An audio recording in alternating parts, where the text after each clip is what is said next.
మాతృదేవోభవ. అమ్మదయంగనం పలుకులమ్మదయంగనినంత ఎల్ల వాక్యములు కైతలేయగును. కన్నులు వెన్నెల తిన్నెలవుచు భావములు నాట్యమాడునిక.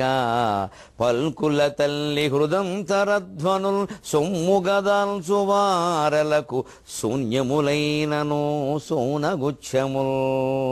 అమ్మదయంగనన్ పలుకులమ్మదయంగనినంత ఎల్ల వాక్యములు కైతలేయగును. ఏబిఎన్ ఆంధ్రజ్యోతి ప్రేక్షక మహాశయులందరికీ నవజీవన వేదం అనే కార్యక్రమంలో 192వ భాగానికి స్వాగతం పలుకు. భగవంతుడు భగవద్గీతలో క్షేత్రజ్ఞ విభాగ యోగంలో ఈ సమదృష్టి అనే దాని గురించి ఇంకాస్త లోతుగా వివరిస్తున్నాం. సమదృష్టి ఉన్నవాడు ఇతరుల్ని బాధ పెట్టకపోవడమే కాదుట, తనను కూడా తాను బాధ పెట్టుకోట. ఎందుకంటే ఈవేళ యువతరంలో ఈ ఆత్మహింస కూడా ఎక్కువైంది. ఏదైనా తేడా వస్తే బ్లడ్ కోసేసుకోవడం. ఎవరిని ఉద్ధరించడానికి ఇది? లేకపోతే పురుగు మందులు తాగాడు, లేకపోతే యాసిడ్ తాగాడు, ఏమి దొరకకపోతే బాత్రూమ్ దగ్గర ఉంటుంది వాడు క్లీనింగ్, అది తాగాడు. ప్రాణం పోదు కానీ ఇప్పుడు 50,000 ఖర్చు. ఇవన్నీ ఈ ఆత్మహింస. దానికి వ్యతిరేకంగా యువతరంలో ఇవాళ చెలరేగుతున్న ఈ ఆత్మహింసకు వ్యతిరేకంగా 13వ అధ్యాయంలో భగవంతుడు చెబుతున్న మాట చూడండి. సమం పశ్యన్ హి సర్వత్రా సమమస్థితమీశ్వరం న హినస్థ్యాత్మనా ఆత్మానం తతో యాతి పరాం గతిం. సర్వత్ర సమవస్థితం ఈశ్వరం, అంతటా నిండి ఉన్నటువంటి పరమేశ్వరుణ్ణి సమం పశ్యన్హి, సమానంగా, అన్నిట్లోనూ సమానంగా, రాళ్లలో, చెట్లల్లో, జంతువుల్లో, మనుషుల్లో మళ్ళీ పురుషుల్లో, స్త్రీలలో, నపుంసకులు. ఏమీ స్త్రీ పురుషులకి నపుంసకులకి ఏమీ భేదం లేదండి. నపుంసకులు ఎవరిని హిజ్రాలను కానీ మరోటను కానీ అవమానించే హక్కు మనకి లేదు. వారిని గౌరవంగా వారు పిలవమన్న పిలుపులో పిలవాల్సిందే. మన ఇష్టం వచ్చినట్టు మాట్లాడకూడదు. చేతకానవాడిని వాళ్ల పేరుతో ఆక్షేపించవద్దు. ఎందుకంటే వాళ్ళకి చేతకానది పిల్లల్ని కనడం ఒక్కటే, మిగిలినవన్నీ వాళ్ళకి చేతనం. అంచేత దానికి అర్హత లేనటువంటి నపుంసకుల్ని మనం ఆక్షేపించగలం. వాళ్ళ వల్ల లోకానికి మేలు జరుగుతుంది అని అడిగితే. ఎందుకంటే జనాభా పెరగడం లేదు కనీసం. ఊరికి సింగపూర్ చేస్తూ ఉంటారు. సింగపూర్లో జనాభా చాలా తక్కువ. మరి ఓ పక్కేమో మన దగ్గర ఒక్కొక్కళ్ళు 4-5 పెళ్లిళ్ళు చేసుకోవడమును, 25 మందిని కనేయడమును. మరి అరబ్ షేకులకు అమ్మేశారంటే మరి అమ్మకేం చేస్తారు? ఇంకా దాన్ని ఆపు చేయాలి. కుటుంబ నియంత్రణ దేశం అంతా ఒకే విధంగా అమలు చేయాలి. ప్రతిదానికి వారి చట్టాలు వారికి అడ్డం, వీరి చట్టాలు వీరికి అడ్డం. అసలు మతం కంటే దేశం ముఖ్యమని ఆలోచించే స్థితి కల్పించి తీరాల దేశంలో. ఎవ్వరి మతాలు వారి వ్యక్తిగతం, దేశమే ముఖ్యం. దేశం తర్వాతే దైవం. నిజంగా ఆ పసిపిల్లలో 14 ఏళ్ళు 15 ఏళ్ళు అరబ్ షేకులకు అమ్మేస్తున్న పిల్లలు కూడా భగవంతుడు ఉన్నాడని ఆలోచనిస్తూ, అయ్యో ఈ పిల్ల ఏమైపోతుంది, మనం ఇలా అమ్మేస్తున్నాం, ఆ దేశం వెళితే దాని పరిస్థితి అంటే, ఆ షేక్ అన్నవాడు ఎవడో ఎంతకాలం వాడు, తర్వాత దీని బతుకంత షేకే కదా, ఏమైపోతుంది ఇది, 10 మందిలో పడిపోతే దాని పరిస్థితి ఏమిటని తల్లిదండ్రులు కూడా ఆలోచించకపోతే ఎవరు ఆలోచిస్తారండి? అంటే మా ప్రయోజనాలు మాకు ముఖ్యవాడు ఎవడో 4 లక్షలు 3 లక్షలు ఇస్తాడు, దాంతో మాకు 1 ఏడాది వెళ్ళిపోతుంది. అంత పరిస్థితి మనం ఎందుకు తెచ్చుకున్న అవసరం ఇంతమందిని? కానీ ఇది నవజీవనాన్ని మార్చుకునే విధానం. ఇలా ఆలోచిస్తే మారుతుంది. అప్పుడు ఇతరుల్ని బాధ పెట్టాం, మనల్ని బాధ పెట్టుకోం. సమం పశ్యన్ హి సర్వత్ర సమవస్థితం ఈశ్వరం. సర్వత్ర సమవస్థితం, అన్ని జీవుల్లోనూ, అన్ని ప్రాంతాల్లోనూ, అన్ని రకాల వ్యక్తమవుతున్న పదార్థాలలోనూ ఉన్నటువంటి పరమేశ్వరుణ్ణి ఎవడు చూడగలుగుతాడో వాడు నా హీనస్తి ఆత్మనా ఆత్మానం, తనని తనతో ఎప్పుడూ హింసించుకోడు. బ్లేడెట్టు కోసుకోవడం కానీ, యాసిడ్ తాగేయడం కానీ, బాత్రూమ్ క్లీనింగ్ యాసిడ్ తాగేయడం కానీ, పురుగు మందులు తాగడం కానీ, ఏమి పాన్ పరాగులో విపరీతంగా మింగేసి చస్తానేమో అని ప్రయత్నించడం కానీ ఏమీ ఉండవు. అసలు ఈ ఆలోచన ఎందుకు వస్తుంది? మనం ఏదో ఒకటి అనుకుంటాం, ఒకటి ప్రయత్నిస్తాం, అది కాకపోయేసరికి అంతే, నేను అనుకున్నది కాదు, అనుకున్నదల్లా అవ్వాలా? అదేనా మనం చదువులో నేర్పుతున్నది? అందరూ ఎవరు అనుకున్నదేనా అయిందా? ఎవరు అనుకున్నదైనా అయిందా? వరగా జమ దగ్గర ఒక మహర్షి ఉండేవాడు అందరికీ తెలుసుగా, పరశురాముడు తండ్రి. ఆయన బాణ విద్యలో చాలా గొప్పవాడు. ఆయన వెడుతూ దారముడు ఏదో అరణ్య మార్గంలో వెడుతున్నట్టు, ఏడారిలో కూడా వెడుతున్నట్టు, భార్యతో సహా, రేణుకాదేవితో సహా. ఈయన బాణం వేస్తున్నట్టు వేగంగా. ఆ బాణం ఎక్కడ పడిందో అక్కడికి వెళ్ళి ఆవిడ పట్టుకురావాలట. మళ్ళీ ఈయన నడుస్తూ ఉంటాడు, ఈలోపు బాణం వేస్తున్నట్టు. ఓసారి ఆయనకు అసలు ఏమాత్రం ఆలస్యం సహించలేడు. బాగా చిరెత్తుకుపోయేవాళ్ళు ఈ జమదగ్గిన ఒకడు. అసలు భార్య కానీ కొడుకు కానీ ఎవరైనా చెప్పిన పని 2 నిమిషాలు ఆలస్యం చేశారంటే ఇక నీళ్ళు చూ తయారవుతాడో చెప్పిస్తాను. అంత చికాకు మనిషి ఆయన ధోరణి అయింది. బాణం వేస్తే ఆవిడ వెడుతుంది, పట్టుకొస్తాను, మళ్ళీ వేస్తున్నాడు. ఈయన నడుస్తున్నాడు ముందుకి, మళ్ళీ వేస్తున్నాడు, పట్టుకొస్తాను. ఓసారి వేసిన బాణం పట్టుకురావడం ఆలస్యమైతే, ఏమిటి ఆలస్యమైంది అన్నట్టు. ఎండ మండిపోతుందండి, ఆ బాణం తేలాక నేను చెట్టు నీడ నుంచున్నానంటే ఈ మనిషికి ఎంత కోపం చూడండి. ఎవరా ఎండకు కారణం? ఇప్పుడు ఎండకు ఎవరు కారణం? పైకి చూశాడు, సూర్యుడు కనబడ్డాడు. సూర్యుడిని చంపేస్తాను నేను అని బాణం వేస్తాట. ఈయన బంగారంగా ఏమిటిది, ఇదే పానపరాగలు పురుగు మందులు తాగే లెక్కంతో ఇదే అంతే. జమదగ్గినైతే ఒక వ్యవహారమే, అజ్ఞానమే. సూర్యుడిని చంపేస్తాడా?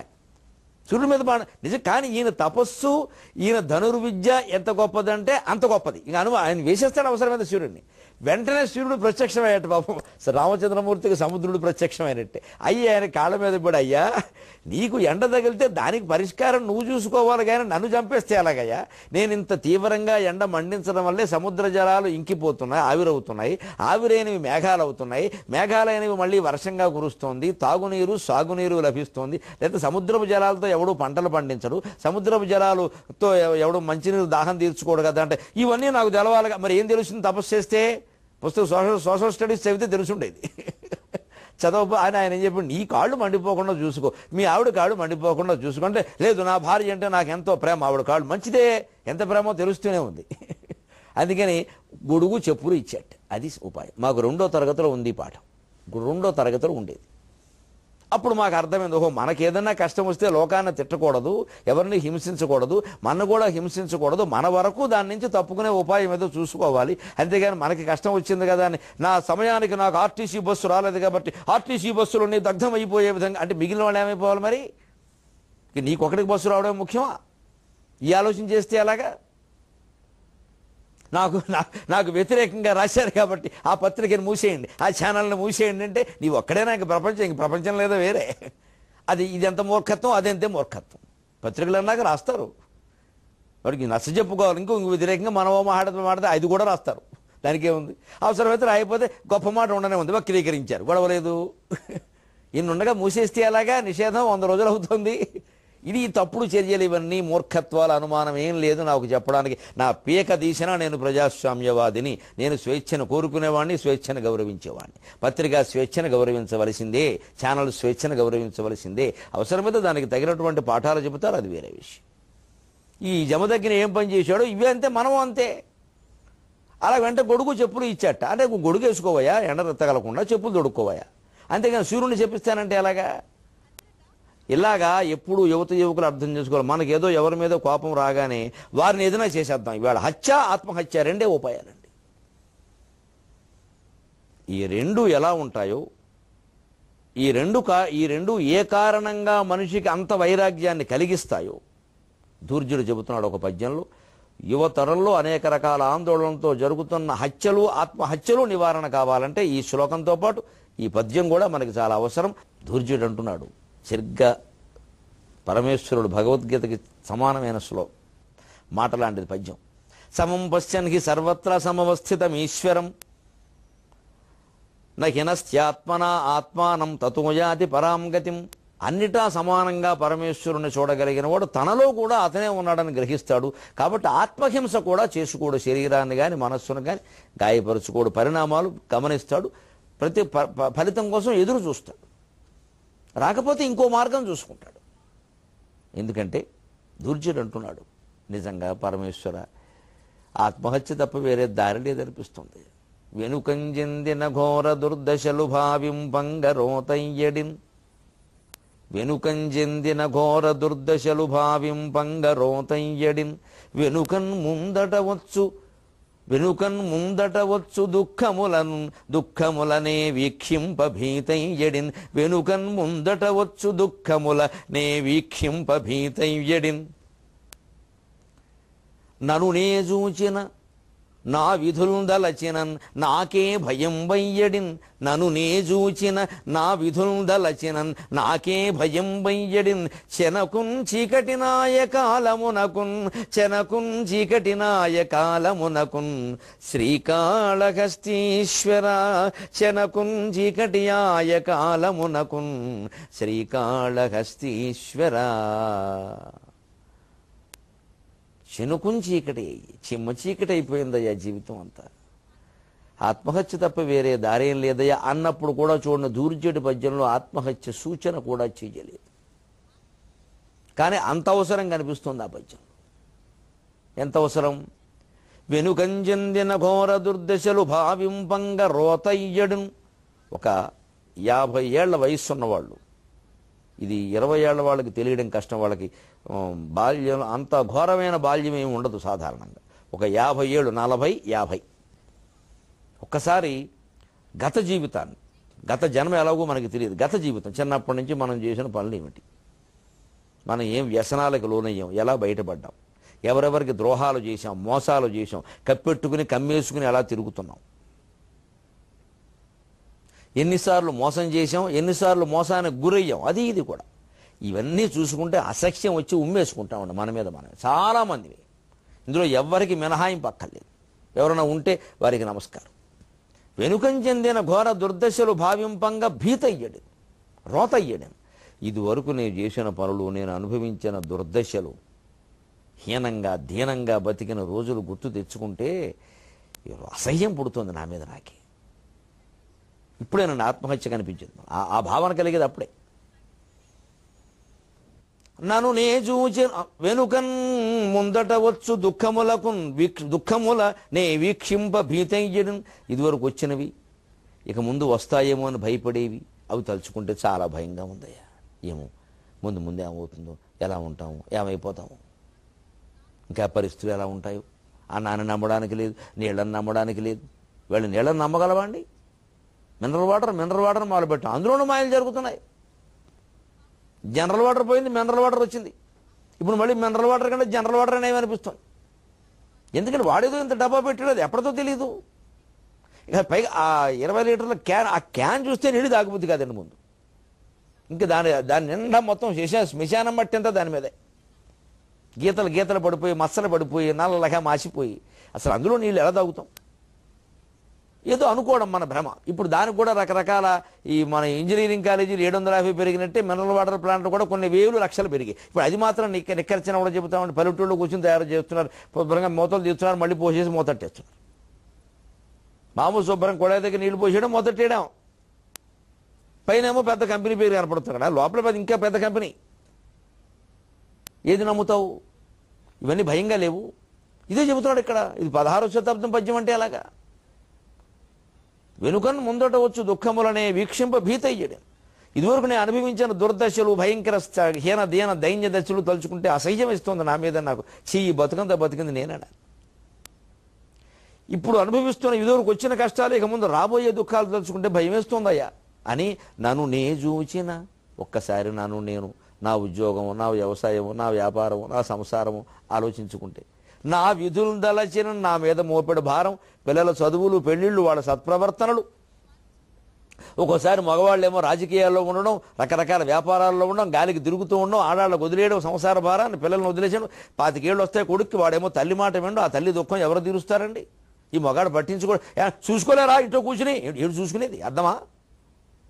ఇంట్లో కూర్చునంటే ఆయన కూర్చోమని ఇంట్లో ఏం లేదు. ఈ కొడుక్కి చెప్పలేక, కూతురికి చెప్పలేక వీటిని తప్పించుకుందుకు ఈ మొగాళ్ళు వ్యాపారాల్లో, రాజకీయాల్లో తిరిగి అందులో ఏదో పెద్ద ఘనకార్యాలు సాధించినట్టు మాట్లాడడం. ఇక్కడ ఏం లేదు, ఇంట్లో ఆడాళ్ళు బలైపోతున్నారు. వాళ్ళు చెప్పలేరు, ఈ మొగాడికి చెప్పలేరు, ఆ పిల్లలకి చెప్పలేరు, అంతా ఎదిగిపోయారు. మధ్యలో ఆ తల్లి నలిగిపోతూ ఉంటుంది. ఇది నిజంగా రోత భీతి కదండి ఇది. రేపు ఆ తల్లి ఏమైనా చేసుకుంటే ఎవరు బాధ్యులండి? పిల్లల గురించి ఆలోచిస్తున్నారు మీరు. ఆ తల్లి ఏమైనా చేసుకుంటే, పిల్లడు పోతే వాడి ప్రాణం, తల్లి పోతే ఇంటిల్లు బది పోయినట్టే. అందుకే నన్ను నేను చూచిన నా విధులు దలచిన ఆ తల్లి విధులు. అలాగే ఓ సాఫ్ట్వేర్ ఉద్యోగస్తులు ఉంటాడు, ఏదో అతనికి పరిజ్ఞానం, ఉద్యోగం చేస్తున్నాడు. ఓ ఒత్తిడి విపరీతంగా, మనం ప్రాజెక్ట్ ఇచ్చేయాలి, అందరికంటే మనకే ఎక్కువ రావాలి, నువ్వే దీన్ని సాధించాలి. ఇంత ఒత్తిడి వాడిని ఎత్తి మీద పెడితే కంప్యూటర్ బాగా కొట్టేస్తాడు వాడు. నువ్వు చేయవయ్యా, నీకెందుకు, నేను వెనకాల ఉన్నానని యజమాని ఎప్పుడు ధైర్యంగా మాట్లాడాలి. నేను వెనకాల ఉన్నాను, నేను చూసుకున్నా, నువ్వు చేయగలవయ్యా, నాకు ఆ నమ్మకం ఉందయ్యా, బంగారు తండ్రి నువ్వు చెయ్యి, అమ్మ నువ్వు చేయవమ్మా అని ఆ అమ్మాయిని అనాలి, ప్రోత్సహించాలి. అంతేగాని మీరు ఇది మన చేతిలోంచి జారిందంటే ఒక్క ఉద్యోగస్తులు ఉన్నాడు ఎక్కడైనా చిటికలైతే ఏమైపోతారు వాళ్ళు. ఇదే నన్ను నేజూచియు నా విధులు దలచిన, నా బాధ్యతలు, నా ఉద్యోగాలు, నా వ్యాపారాలు. అలాగే రైతు వ్యవసాయంలో ఉంటాడు, ఇంత పంట విత్తనాలు నాటం, వానలు కొరవట్లేదు, ఏదో పంట ఎదిగింది, చీడపట్టేసింది, ఏం ఎప్పటికే 50 ఎకరానికి 30,000 40,000 పెట్టేసి ఇంకెక్కడి నుంచి తేవాలి, వచ్చే పంట ఇంత వస్తుందా? మరి అలా రైతులు కూడా వాళ్ళ పనులు చూసుకుంటే వాళ్ళకి భయంగానే ఉంది. నన్ను నే చూచిన నా విధుందలచిన నాకే భయం వయ్యడిన్ చినుకున్ చీకటి అయ్యే కాలమునకున్. ఇక్కడ చినుకున్ననుకొని, చినకన్ననుకొని, చెనకన్ననుకొని రకరకాలుగా ఉన్నాయి. ఏదైనా మొత్తం మీద అర్థం ఏంటంటే చెమ్మ చీకటి అయిపోయింది కాలం అని. చెనుకున్ చీకటి అయ్యే కాలమునకున్ శ్రీకాళహస్తీశ్వర. చిమ్మ చీకటి అయిపోయిందయ్యా బతుకంతాను, ఎలా కాపాడు అంటే చూడండి, దూర్జుడు ఇక్కడ కూడా ఆత్మహత్య చేసుకోవాలనిపిస్తుంది అని కానీ చేసుకోమని కానీ ఎక్కడా ప్రయోగించలేదు. ప్రాచీన సాహిత్యం యొక్క గొప్పతనమే అది. ఈ హీరోలు హీరోయిన్లు ఆత్మహత్యలు చేసుకోవడాలు, నవలలో పెద్ద నవలని చెప్పడం, గొప్ప రచయితలని చెప్పడం, చివరికి ప్రధానమైన పాత్రలే దిక్కుమాలినవి అయిపోవడాలు, ఆత్మహత్యలు చేసి, ఇవన్నీ నవీన సాహిత్యంలో వచ్చాయి కానండి. ప్రాచీన సాహిత్యంలో రామాయణ భారత కాలంలో కానీ ఆ సాహిత్యంలో ఓ ద్రౌపది, ఓ దమయంతి, ఓ సీత, అయ్య బాబు ఎన్ని దుఃఖాలు పడ్డారండి. అసలు వాళ్ళు పడిన దుఃఖాలతో పోలిస్తే వీళ్ళెవరండి? వీళ్ళు ఎంత అండి? అసలు మన జీవితాల్లో మనకున్న దుఃఖాలు ఎంత అండి? దమయంతి ఒక మహారాజ కుమార్తె ఎన్ని దుఃఖాలు పడింది. ఆవిడ కూతురే ఇంద్రసేన అంటారు. ఆ దమయంతి కూతురు, ఆ ఇంద్రసేన తర్వాత జన్మలో ద్రౌపదిగా పుట్టింది. తర్వాత జన్మలో ద్రౌపది ఇంద్రసేన, నలుని కుమార్తె. అందుకే ద్రౌపది పూర్వజన్మ చెప్పేటప్పుడు నారాయణి నారాయణి అంటారు. నారాయణి అంటే దక్షిణ కుమార్తె దాక్షాయిని, నలుని కుమార్తె నారాయణి. నారాయణండి నలుని కుమార్తెగా పుట్టింది. వాళ్ళ అమ్మ ఎన్నో కష్టాలు పడింది. తర్వాత ఆవిడ మళ్ళీ ముద్గలుడనే మహర్షిని పెళ్లి చేసుకుంది, ఆ నలుని కుమార్తె ఇంద్రసేన. అక్కడ కూడా కుష్ఠరోగికి సేవలు చేసింది భర్తకి. ఆ తర్వాత ద్రౌపదిగా జన్మించింది. ఇక అక్కడ ఎన్ని నిందలు పడిందో, ఎన్ని యాతన పడిందో, చిట్ట చివరి వరకు సుఖం లేదా తల్లికి. అంతా అయిపోయిందని సుఖంగా ఉంటే ద్రౌపద మహారాజు చనిపోయాడు, ఆయన భార్యను ఓదారుద్దామని విరాట నగరానికి వెడితే, మత్స్యనగరానికి వెడితే, విరాట నగరానికి మత్స్యనగరానికేను, విరాటరాజు చనిపోయాడు, ఆయన భార్యని, ద్రౌపదరాజు చనిపోయాడు తండ్రి, ఆ తల్లిని ఓదారుద్దాం, కోమలాదేవి ఆవిడ పేరు, ద్రౌపది తల్లి పేరు. అలాగే విరాటరాజు భార్య సుదేష్ణ, వీళ్ళందరినీ ఓదారుద్దామని ఆవిడ వెడితే అక్కడికి కబురు వచ్చింది నకులుడి ద్వారా, నీ అన్నదమ్ములు నీ కొడుకుల్ని మొత్తం అశ్వత్థామ చంపేశాడు, అర్ధరాత్రి రావమ్మా అని. పరిగెత్తుకుంటూ వచ్చింది ఆ ఇళ్ళాలు రథంలో పడిపోతూ. మళ్ళీ ఇక్కడికి ఇదేమిటి, వాళ్ళ దుఃఖాన్ని ఓదారుద్దామని నేను ఎడితే నాకెంత దుఃఖం రావడం. ఏమనాలి? వీళ్ళు ఎవరైనా ఆత్మహత్యలు చేసుకున్నారండి? తమకు ఎవరింత అన్యాయం చేశారో వాళ్ళ మీద తిరుగుబాటు చేశారు కానీ ఆత్మహత్యలు చేసుకోలేదండి. హత్యలు భారతీయ సంస్కృతి కాదు. ఎందుకంటే ఈ సంస్కృతి మనకి చెబుతున్నది ఒకటే మాట, ఆత్మహత్య ఆలోచన వచ్చిన వాళ్ళు ఒక్కసారి ఇప్పుడు నేను చెప్పబోయేటువంటి పద్యాన్ని స్మరించుకోండి. వాళ్ళ కోసమే రాశాను నేను ఈ పద్యం, ఒక అవధానంలో చెప్పాను. ఉరివేయజూతువా ఉయ్యాలలో నుండి తల్లి నేర్పిన మనోధైర్యమునకు. ఉరేసుకోవాలని అనిపించినప్పుడు ఒక్కసారి ఈ మాటలు గుర్తు చేసుకోండి. ఉరివేయజూతువా ఉయ్యాలలో నుండి తల్లి నేర్పిన మనోధైర్యమునకు. మృత్యువందింతువా ఏండ్లు పోరాడిన జాతి నేతల యశశ్చంద్రికలకు. మృత్యువందింతువా ఏండ్లు పోరాడిన జాతి నేతల యశశ్చంద్రికలకు. విషపాత్రనిత్తువా వేదాంత సచ్చాస్త్ర పురాణాది శస్త్రములకు. విషపాత్రనిత్తువా వేదాంత సచ్చాస్త్ర పురాణాది శస్త్రములకు. చావు లిఖింతువా సంప్రదాయ సుగంధ బంధురాంధ్ర కవీంద్ర పద్యములకు. చావు లిఖింతువా సంప్రదాయ సుగంధ బంధురాంధ్ర కవీంద్ర పద్యములకు. ఒక పరీక్ష దప్పిన ఓ చదువరి, ఉరికి సిద్ధమ్ముగాకుము గురికి సిద్ధపడుము, గురికి సిద్ధపడుము. పడగొట్టుదాక వెనకడుగు లేదు, దివ్యముందట దివ్యవై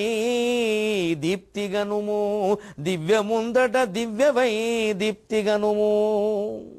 ఆత్మహత్య ఆలోచన వచ్చే ప్రతి ఒక్క అమ్మాయిని అబ్బాయిని నా సంతానంగా భావించి చెబుతున్నా. మీకు కానుక ఈ పద్యం చదువుకుని మీరు ఆ ప్రవృత్తుల నుంచి బయటపడండి. ఉయ్యాలలో నుండి తల్లి నేర్పిన మనోధైర్యమునకు. ఉయ్యాల్లోనే ఈ దేశంలో తల్లులు పిల్లలకి ధైర్యం నేర్పారు. జో అచ్యుతానంద జో జో ముకుంద లాలి పరమానంద రామ గోవింద.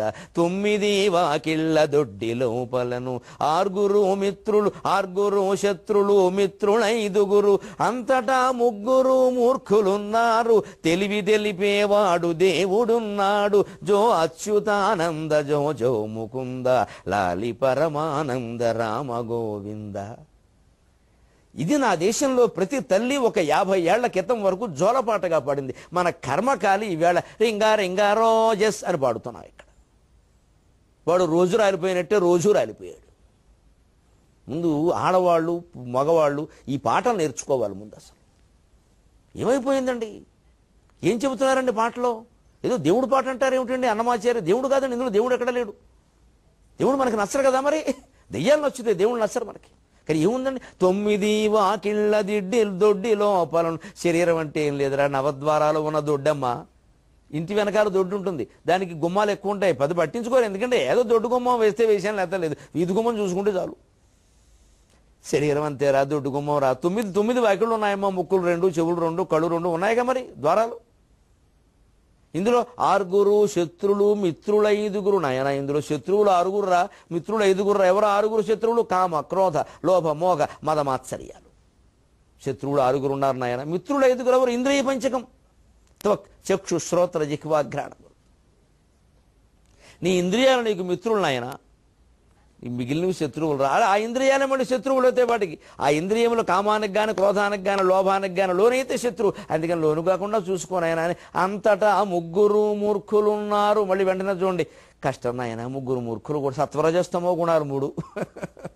ఎంత గొప్పదండి నా జాతి, ఎంత గొప్పదండి, ఎంత గొప్ప పాట అండి ఇది. 3 మూర్ఖులు, ఈ 3 గుణాల వల్లే మనిషి నాశనం. ఏదో గుణంలో ఎప్పుడూ ఉంటాడు రా సమస్య. ముడేసుకుపోయాడు అని. మళ్ళీ కంగారు పడకే అమ్మా, తెలివి తెలిపేవాడు దేవుడున్నాడు. అన్నిటికీ దేవుడున్నాడమ్మా, దైవజ్ఞానం పొందమ్మా. ఓ పక్క శత్రువులు భయమా, ఓ పక్క మిత్రులతోటేమో ఓదార్ప, ఓ పక్క మళ్ళీ మూర్ఖుల్ని చెప్పి భయపెట్టడమా, ఓ పక్క మళ్ళీ దేవుడున్నాడని తెలివి చెప్పడం. అంటే జీవితాన్ని యథార్థంగా చూపించి ఉయ్యాలలో నేర్పినటువంటి జాతి ఒక్క తెలుగు జాతి తప్ప ప్రపంచంలో మరో జాతి ఉందా అండి ఎక్కడైనా? బహిరంగంగా సవాల్ చేద్దాం. ఏ భాషలో ఎక్కడైనా సరే ఇంత అందమైన పాట చూపించమనండి, వీళ్ళ బతుకులు ఏమైపోతాయి? అదో బతుకులండి, అదో భాషలండి అవి. ప్రపంచం మొత్తాన్ని పరిపాలించడానికి స్థాయి కలిగిన భాష తెలుగు భాష. శ్రీశ్రీ అన్నాడు ఆ మాట మహాకవి. ప్రపంచ స్థాయి భాష ఏదైనా ఉంటే తెలుగు మాత్రమే. నా భాష కాబట్టి అనలేదు, లక్షణాల ప్రకారం వాదిద్దాం రమ్మన్నాడు. నేను ఆ శ్రీశ్రీకి వారసుడుగా నా పెద్ద కొడుకు శ్రీశ్రీ అని పేరు పెట్టుకున్న వాడుగా చెబుతున్నా. ఆయన మాట ప్రపంచానికి మాతృభాష కాదగిన భాష ఈవేళ మనకి మాతృభాష కాకుండా మృత భాష అయిపోతుంది. ఈ సాహిత్యం కోసమైనా భాషను మనం కాపాడుకోవద్దా? భాష అంటే కమ్యూనికేషన్ అంటారు ఏమిటండి? కొట్టేసేవాళ్ళు లేక. భాష అంటే కమ్యూనికేషన్. మాట ఊరికే నీ భావం నాకు, నా భావం నీకు తెలవడానికి భాష అండి. భాష అంటే సాహిత్యం, భాష అంటే తత్వం, భాష అంటే జీవితం, భాష అంటే దైవం, భాష అంటే ఆత్మ. ఎంత గొప్ప మాట అండి. ఉయ్యాల్లో నీ తల్లి నేర్పిన ధైర్యం ఏం చేశావు? ఏళ్ళు పోరాడారు నీ కోసం జాతి నాయకులు. ఏం చేశావు? అది గుర్తించుకోసారి. ఇన్ని నన్నయ్య నుంచి నా వరకు ఉన్న సాహిత్యం ఉంది, అదంతా పోయిందా? సంప్రదాయ సుగంధరాంధ్ర బంధురాంధ్ర కవీంద్ర పద్యం. అలాగే స్వాతంత్రం కోసం, జాతి కోసం, నిర్మాణం కోసం అనేక రకాల పోరాటాలు చేశారు నాయకులు. వాళ్ళ త్యాగాలన్నీ నీ ఆత్మహత్యతో పోవలసిందేనా? ఇందుకోసం వాళ్ళు త్యాగాలు చేసింది. విషపాత్ర నిత్తు ఆ వేదాంత సత్శాస్త్ర పురాణాది శస్త్రములకు. అనేక రకాల వేదములు, వేదాంతములు, శాస్త్రములు, పురాణములు ఇవన్నీ నీవి బతికించలేకపోతే, ఈ దేశంలో ఒక యువకుడిని బతికించలేకపోతే ఈ సాహిత్యం మొత్తం బంగాళాఖాతంలో భారద్దామని పట్టుకెళ్ళి. అందుకని నేను ఏం చెప్పని, భగవద్గీత చెప్పని, భారతం చెప్పని, రామాయణం చెప్పని, చివరికి నా గురించి నేనే చెప్పని, అది యువతరానికి ఉపయోగపడవలసింది. ఒక మహిళలో ఆత్మవిశ్వాసాన్ని నింపవలసింది. మహిళలు యువతరం ఈ దేశానికి ప్రాణం ప్రాణం ప్రాణం లాంటి వాళ్ళు. ఎక్కువ మంది వాళ్ళు ఉన్నారు, ఎక్కువ ఓట్లేసేవాళ్ళు కూడా వాళ్ళే. భవిష్యత్ అంతా వాళ్ళ మీద ఉంది. వాళ్ళలో ఒక ఉత్తేజాన్ని నింపాలి కానీ ఊరికి వాళ్ళ చేత 1,00,000 ఒత్తులు నవ్వు చేయించిన సంభావం చేసుకుంటూ కాదు ఈ పనులు, ఈ ప్రవచనం అంతా చెప్పేది. మీరంతా నవ్వులు చేయండి, వ్రతాలు చేయండి, గంగలో మునగండి, గోదావరిలో మునగండి. ఎందులో మునిగినా ఉపయోగం లేదు మన బుద్ధితో ఆలోచించినంత వరకు. పైగా ఈ మునిగుల కొద్దీ బుద్ధి పాడైపోతుంది రొంప చేసి. బాగా మునగడం అలవాటైతే రొంప జలుబు వస్తే దగ్గును. ఇక ఆలోచించడానికి ఏముండదు, జ్వరమే. ఇంక మునక్కండి, అనవసరం. మునిగింది చాలు, ముంచకుండా ఉంటే చాలు. ఎవరి మనం మునగక్కర్లేదు. ఎందుకంటే మనం నానాటికి తీసుకట్టు అయిపోతున్నాం. గమనించండి, నానాటికి తీసుకట్టు నాగం భొట్లు అంటారు. ఓ 10 ఏళ్ల క్రితం ఉన్న మంచి సమాజం కూడా ఇప్పుడు కనపట్లా. ఎందుకు వచ్చింది ఆ మాట చమత్కారంగా? నానాటికి తీసుకట్టు నాగం భొట్లు. ఏనాటి అగ్రహారము మానాటికి కండ్రిగాయే మా పని తీరని మీనాడు మాన్యమాయను నానాటికి తీసిగట్టు నాగం భొట్లు అన్నారు. ఓ బ్రాహ్మడికి అగ్రహారం ఇచ్చారట ఊరంతా పూర్వం తరంలో.